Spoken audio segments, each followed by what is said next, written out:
কাকু ওই চাকরি টাকরির কোনো খবর থাকলে তুমি আমরা ফোন করো।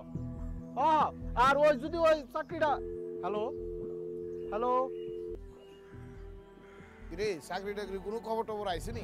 আমরা চাকরি দিব আর আমরা মানে চুরি করতাম নি। নমস্কার দাদা, কেমন হইব চাকরি? না আছে কোনো ইন্ডাস্ট্রি, না আছে রোজগারের জায়গা। কথা আছে বউ। আরে তার জন্য উদ্যোগের মাধ্যমে রোজগার হইলো পাপ। এক সময় চা পাতা উৎপাদনে সবার আগে আসলাম আমরা, ঠিক নি দাদা? আর আজকে এই চা পাতা বাগান সব ধীরে ধীরে বন্ধ হয়ে যেতেছে, বন্ধ। উল্টা এই দেশের মধ্যে বেকারের দিক দিয়ে আমরা 1 নম্বরে হয়ে রইছি।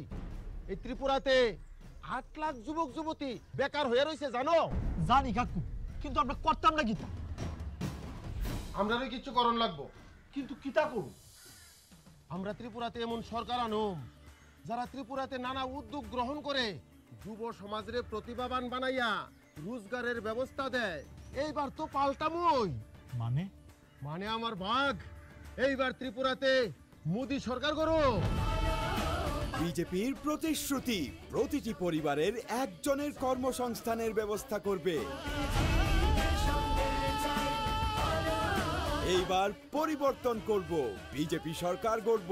পদ্মফুল চিহ্নে ভোট দিন। চলো পাল্টাই।